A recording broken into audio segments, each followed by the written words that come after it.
etapa o enfermedades sintomáticas o preiniciales, la disminución de dopamina solo es en la sustancia negra del mesencéfalo.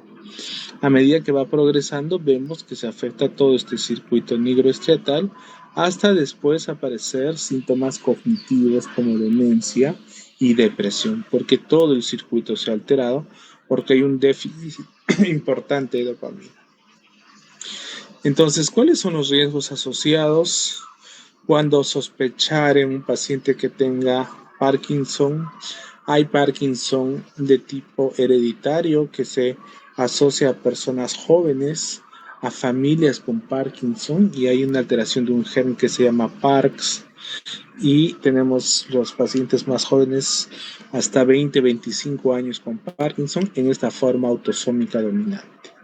Entonces, si yo tengo un paciente pérdida de olfacción sin ninguna otra obstrucción de sinusitis, un problema nasofaringio, disfunción gastrointestinal con diarreas y estreñimientos crónicos, alteración del comportamiento en la fase REM, que es el síndrome de piernas inquietas, y pueden o no haber hallazgos de neuroimagen. En estos pacientes podríamos hacer un estudio genético. Entonces, aparte del Parkinson, el diagnóstico diferencial son los parkinsonismos. Y el parkinsonismo son enfermedades que simulan un Parkinson, pero no lo son. Tienen otras características. Entonces, el grupo principal, enfermedad de Parkinson. Luego tenemos Parkinson degenerativo, primariamente degenerativo, y Parkinson secundario a algo. Los que son enfermedades degenerativas primarias que simulan un Parkinson son la parálisis supranuclear progresiva, en el cual el paciente, además de temblor, va a tener parálisis de la mirada hacia arriba. Entonces el paciente no va a poder mirar hacia arriba ni abajo y se va a caer al bajar las escaleras. ¿Ok? Muy importante. Luego, la atrofia multisistémica, en el cual tiene 3 variantes. La variante striatonigral degenerativa, la variante de Schidrager y la variante con opsoclonus. Entonces son pacientes que tienen temblor, rigidez, ataxia, más componentes autonómicos importantes. Va a haber afectación cerebelosa, va a haber mucha ataxia, mucha hipotensión y el paciente no va a responder al tratamiento con levodopa. Igual la degeneración córtico-basal. La degeneración córtico-basal origina demencia muy rápidamente progresiva, más parkinsonismo, similar a una demencia de corpus de Lewy. Entonces, ¿cómo hago la diferencia entre una y otra? Porque todas tienen temblor, rigidez, buscar los síntomas característicos. En esta, parálisis oculomotora, parálisis supranuclear progresiva. En esta, mucha ataxia y cambios autonómicos. Y en la degeneración córtico-basal, mucha demencia. Porque recordemos que la demencia aparece al final, si vemos este cuadro, al final de la enfermedad, no al inicio. En cambio, en los parkinsonismos puedan aparecer al inicio. Otra forma de hacer el diagnóstico es la respuesta terapéutica. Si es una enfermedad de Parkinson, le damos el tratamiento que le falta, que es levodopa, y el paciente va a responder muy bien a la medicación y los síntomas van a disminuir o desaparecer. En cambio, en estas no. El paciente continúa igual a pesar de la medicación. Y en parkinsonismo secundario son lesiones en los ganglios basales que simulan un Parkinson. Entonces, stroke, tumores, problemas de cobre, de magnesio, que pueden originar lesión en ganglios basales, núcleo estriado, tálamo, que van a originar Parkinson. ¿Cuál es la diferencia? Que, por ejemplo, si es un stroke, tiene un infarto en esa zona y bruscamente al día siguiente el paciente va a tener temblor, rigidez. En cambio, el Parkinson y estas otras son degenerativas, progresivas. Entonces, las enfermedades autosómicos dominantes que pueden aparecer en personas jóvenes son los asociados al PARC1, al PARC2, PARC5, pueden ser recesivas, pueden ser dominantes de inicio temprano, etcétera. Entonces, todos estos van a producir acumulación de proteínas que se llama sinucleínas. Y esto, pues, lamentablemente, se encuentra la mutación cuando hacemos el estudio. Entonces, ¿cuál es la etiología? Se habla de una etiología ecogenética, que quiere decir que hay factores genéticos más los ambientales. Entonces, el Parkinson es no solo en mayores de 60 años, si bien es el grupo etario más grande, pero hemos visto que la forma hereditaria puede aparecer hasta en 20-25 años. Más frecuente en varones, aunque los últimos estudios no han demostrado preferencia de sexo, pero un poco ligero más en hombres que en mujeres. No hay en el Parkinson, que no es hereditario, no hay ningún gen asociado. Aún en gemelos no se ha encontrado que hay un gen que desencadene el Parkinson idiopático. No estamos hablando de Parkinson autosómico dominante, que son diferentes. También se ha asociado a metales industriales como plomo, como hierro, que podrían producir alteración en los ganglios basales, y alteración de los radicales libres como los antioxidantes. Alteración, entonces, por eso se consume, o había estudios clínicos donde decían que la vitamina E a altas dosis o C a altas dosis podrían tener algún efecto antioxidante, ¿no? El TEC también se ha visto que en boxeadores hay después Parkinson, porque este trauma o microtraumas del golpe de la cabeza contra la calota craneana permanente origina pues daño y muerte neuronal. Y el tabaco, según algunos estudios, tendría algunos factores a favor y otros en contra al tener un efecto neuroprotector, pero es controversial. No creo que tenga un factor neuroprotector, ¿no? Y en las formas, pues, familiares, ¿no? Hay, aparte de eso, una hipótesis multifactorial. Entonces, hay una degeneración de células dopaminérgicas en la porción compacta de la sustancia negra. Y esta es la sustancia negra en la porción compacta en el mesencéfalo y se relaciona con los ganglios basales. Globo pálido interno, externo, putamen, sustancia negra, núcleo subtalámico y el tálamo. Entonces, todos estos, tanto en café como en verde, son los núcleos de los ganglios basales. Entonces, eso va a originar una alteración.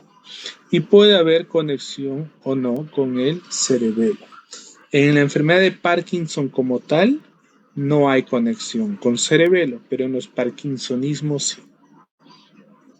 Entonces, hay una actividad o hay una disminución de la actividad de la vía directa del globo pálido externo, más una hiperactividad de la vía indirecta. Va a haber una consecuencia de una actividad excesiva en las neuronas eferentes inhibitorias y una reducción de las eferencias excitatorias en la corteza. Entonces parece un enredo y eso lo traducimos acá.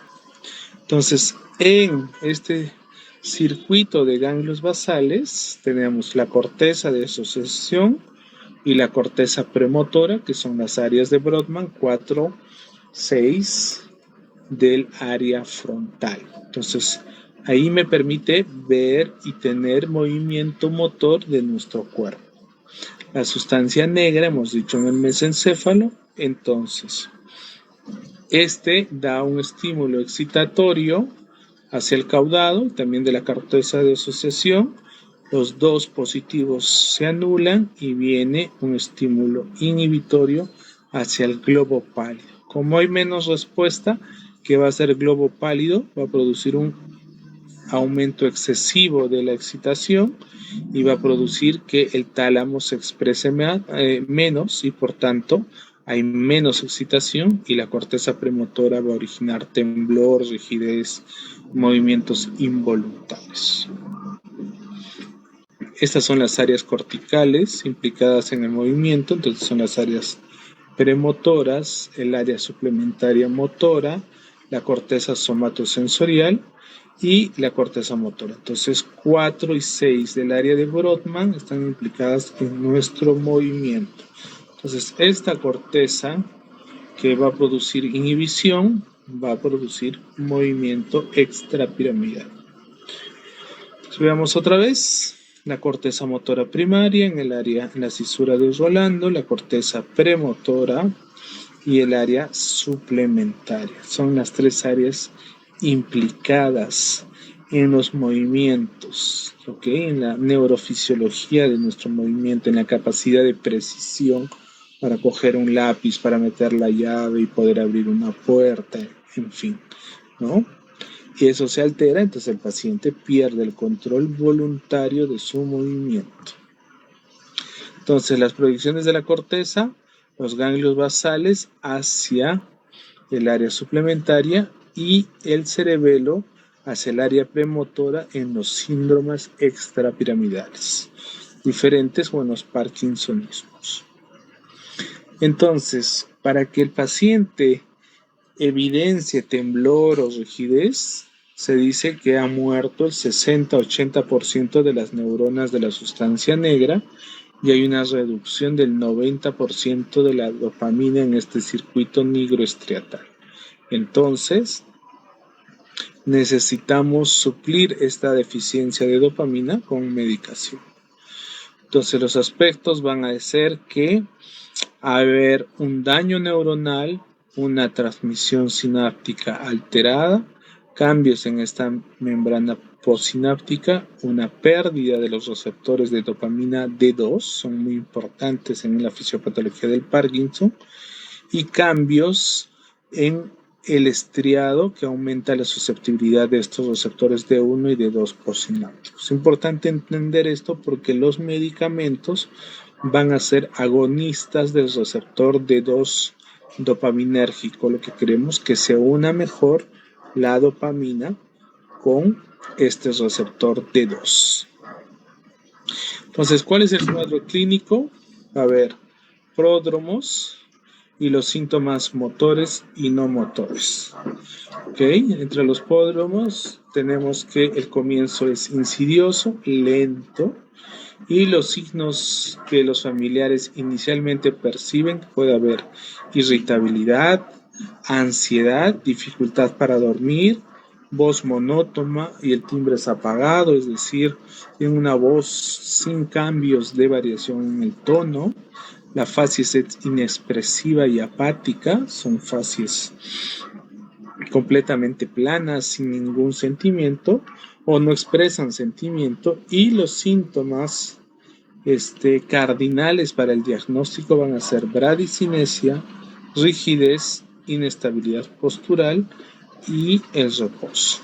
¿Okay? El más importante sería el temblor en reposo. La inestabilidad postural no aparece al inicio, aparece tardíamente cuando el paciente tiene muchos años de enfermedad. Entonces, va a haber hipomimia, bloqueos en la marcha, ¿ok? Con pasos cortos, posturas de flexión, micrografia, hipofonía, alteración de la deglución, dolor muscular por distonía. El paciente se queja de dolor porque hay una contractura permanente, los hombros están congelados. Y los no motores son disfunción gastrointestinal, diarreas y estreñimientos, alteraciones urinarias, puede haber vejiga neurogénica, ¿ok? Tenemos disfunción sexual, alteraciones del sueño, trastornos cognitivos y neuropsiquiátricos, alucinaciones, deterioro de conciencia, pérdida de memoria a corto plazo, problemas de cálculo, problemas de aprendizaje, y esto aparece al final de la enfermedad. ¿Ok? Entonces, ¿qué otros trastornos depresivos y enfermedades médicas vemos? Que hay depresión no solo en Parkinson, también un infarto vascular, isquémico, en Alzheimer, en cáncer, en miocardio, pero los pacientes con Parkinson tienen hasta el 33% de depresión. Entonces es importante manejarlo porque la depresión también me da deterioro cognitivo.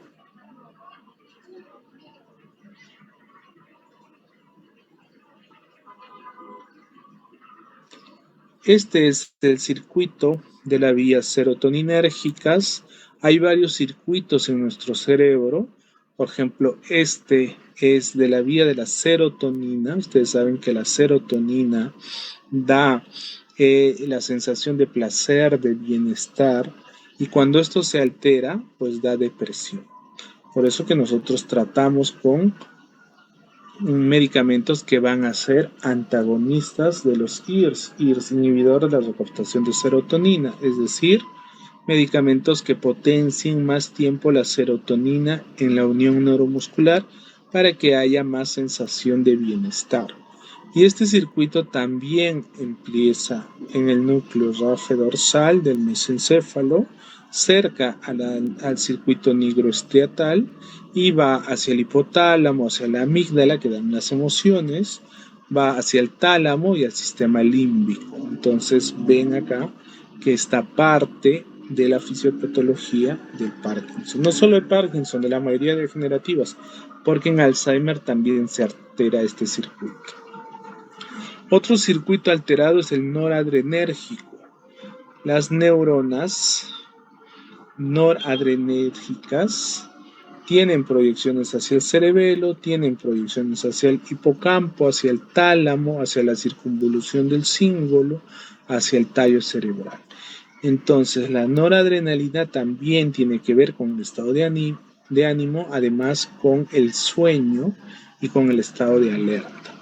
Pero esto se altera parcialmente en el Parkinson, donde más se altera es en los parkinsonismos, ¿okay? Porque miren que va las vías hacia el cerebelo.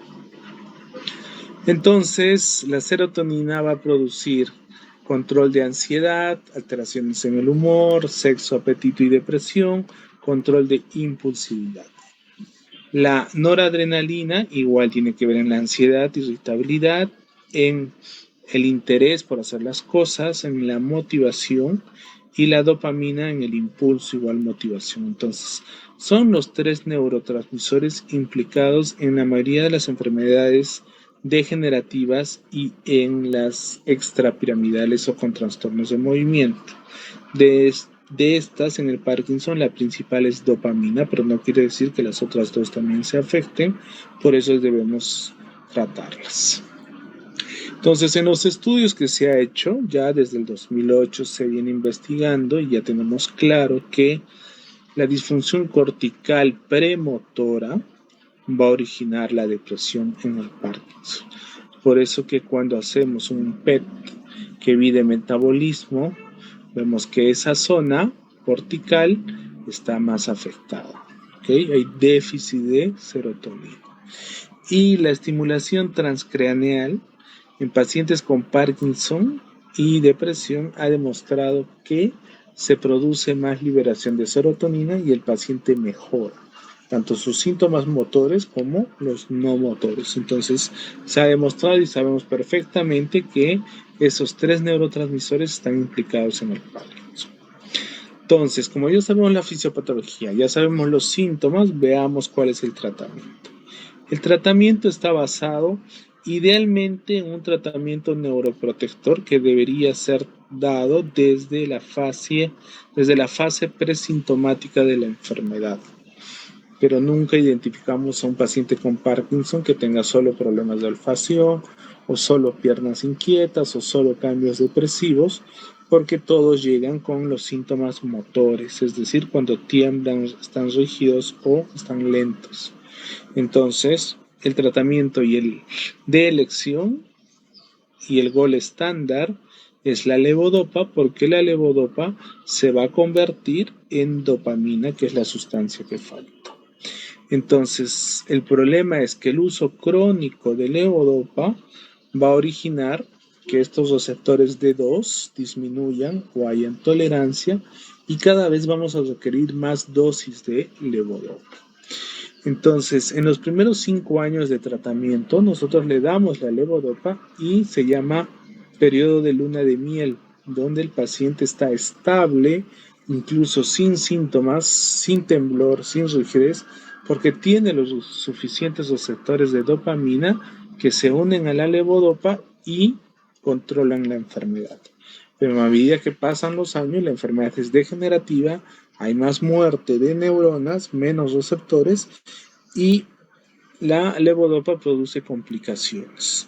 Y las complicaciones son las fluctuaciones motoras, es decir, pacientes que van a estar con episodios de congelación al final de la dosis, se llama periodos, creo que tengo acá, más adelante vamos a ver, periodos de prendido o apagado, ¿okay? On-off, en el cual le das la medicación, actúa a las 2 horas, el paciente está muy bien, se le acaba el efecto y está congelado. Le subimos la dosis y el paciente en tener movimientos involuntarios tipo disquinesia, tipo coreicos, como baile del tronco, se le acaba la dosis y otra vez está congelado. Entonces tenemos estas discinesias o disquinesias de pico y de fin de dosis, se llama. Otro medicamento son los neuroprotectores llamados así, como la seligilina, que es un medicamento que se usa desde el estadio inicial hasta el final de la enfermedad como coadyuvante a levodopa. ¿Okay? Y los agonistas dopaminérgicos que van a potenciar el efecto de dopamina con el receptor D2, como pramipexol, como cabergolina, pergolida por vía oral, apomorfina por vía parenteral, son los medicamentos más eficaces. No tenemos apomorfina por vía parenteral en nuestro medio, entonces usamos pramipexol, seligilina o levodopa. Entonces veamos acá que las catecolaminas derivadas de la tirosina, viene la dopa, esta se convierte en dopamina, en noradrenalina y se degrada. ¿Ok? Y la levodopa que le damos por vía oral va a atravesar la barrera hematoencefálica y se convierte en dopamina a través de las COM, que es las catecolometiltransferasa, que son enzimas que degradan la levodopa, o vemos que la MAO, también monoamino oxidasa, son enzimas que van a degradar finalmente la dopamina. Entonces, los medicamentos en sus presentaciones farmacéuticas vienen asociadas a un inhibidor de COM o de MAO. Entonces viene levodopa, carbidopa, levodopa benseracida, levodopa entacapone. Son las enzimas que hacen que la levodopa no se degrade en hígado, ni en riñones, ni en el estómago y pase la barrera hematoencefálica, o sea, pase al cerebro directamente como levodopa y ya en el cerebro se degrade a dopamina, si no se pierde su efecto. Entonces tiene que ir con un inhibidor de la monoamino oxidasa o de la carboxilasa. Entonces, les hablaba de estas fluctuaciones que la dopamina o la levodopa dura solo 4 horas en el cuerpo, entonces yo le doy la medicación, tiene un pico de meseta, se estabiliza y luego le doy la siguiente toma, eso es lo normal. Entonces, cuando hay deterioro de fin de dosis, ¿qué quiere decir? Que el efecto dura menos horas y el paciente requiere tomar su medicación más pronto. Y así, cada que pasan los años, hay periodos de on-off, prendido y apagado, donde el tiempo de duración del medicamento se acorta. Entonces requerimos darle más dosis o cada 4 horas, cada 6 horas, dependiendo, y eso hace que haya más complicaciones. En cuanto a las discinesias, aparecen discinesias de pico de dosis, el paciente tiene movimientos tipo baile, como coreicos, se le acaba el efecto y tiene rigidez. Discinesias de fin de dosis. Entonces, cuando esto pasa, generalmente es después de unos 10 a 15 años de haber tratado al paciente, ya se requiere que el paciente vaya a cirugía. Necesitamos colocar un aparato que es el sistema de DBS que va conectado hacia los ganglios basales y controlan los movimientos de forma externa a través de un control remoto, como si fuera un robot. Podemos nosotros controlar el mayor o menor movimiento de las extremidades. Ok, entonces los antidepresivos, hablando, lo que van a hacer es bloquear tanto la degradación de serotonina y noradrenalina. Entonces tenemos antidepresivos duales que bloquean ambas cosas son los mejor usados en pacientes con enfermedades degenerativas, norepinefrina y serotonina. ¿Ok? Y dentro de estos los IRS serían los principales, usados desde ya 3 años o un poco más. Los duales, aprobados ya por el EMA o por FDA, son los que deberíamos manejar de forma concomitante en todo paciente con Parkinson, porque se ha visto que la depresión aparece en todos los estadios, desde la fase presintomática hasta el estadio final. Y los duales, como les decía, son los más usados, son los que inhiben la recaptación de serotonina y noradrenalina, como venlafaxina y duloxetina. Son los que más se usan en Parkinson, ¿okay? Independiente de tratamiento específico. Estos son seguros. Se ha visto que los IRS tienen buena adherencia en pacientes con Parkinson en los metaanálisis realizados. Y el evento adverso más frecuente a tener en cuenta puede ser el aumento de la presión arterial o básicamente efectos gastrointestinales. Recuerden que el paciente con Parkinson puede tener disautonomía, hipotensión, y este medicamento puede también producir lo contrario, aumento de la tensión arterial, y pueden producir náuseas y vómitos, lo que ya la enfermedad da, que son los síntomas no motores. Entonces, en todos los estudios debemos siempre tratar de la mano con antidepresivos duales como venlafaxina, IRS versus placebo, son todos los metaanálisis que avalan el uso de esta medicación. Igual que duloxetina es un medicamento muy bien usado para Parkinson en pacientes con depresión mayor o con cambios psiquiátricos, con demencia. Se ha visto que el deterioro cognitivo lo puede estabilizar. Entonces, todos los estudios que se tienen sobre Parkinson incluyeron pacientes tratados con inhibidores de recaptación de serotonina, y también debemos dar medicamentos dopaminérgicos como el pramipexol, que va a mejorar los efectos motores y depresivos. Es clase 1. Entonces, son medicamentos que deben ir de la mano. Entonces, en conclusión, todo paciente con Parkinson sabemos que es una enfermedad degenerativa progresiva multifactorial. Debemos identificar en qué estadio preclínico está el paciente y debemos iniciar inhibidores de la recaptación de serotonina desde el inicio. También podríamos usar duloxetina, que puede ser usado en pacientes desde las etapas preclínicas. Si ya tenemos la etapa clínica donde ya tiene los síntomas motores, el tratamiento es levodopa. Podríamos dar un agonista dopaminérgico como pramipexol, y si el paciente ya tiene cuadros de demencia, dar los antidepresivos más un antipsicótico. Y en este caso el antipsicótico que usamos es quetiapina, ya que los otros antipsicóticos típicos como risperidona, haloperidol tienen como evento secundario síndromes extrapiramidales, entonces no se usa. Quetiapina es el más seguro. ¿Ok? Eso sería todo en cuanto a Parkinson. Si tienen preguntas,